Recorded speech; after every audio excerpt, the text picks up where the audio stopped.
Hey guys, today's video will be short and simple tutorial on how to turn on or turn off confirmation sound of alarm system when you are locking the car. So first we need to go to vehicle. Now we will take setup. Here you need to find opening and closing.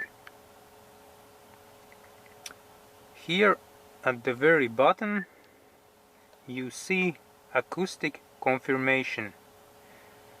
You need to tick that box if you want to turn it on, or untick it if you want to turn this confirmation tone off.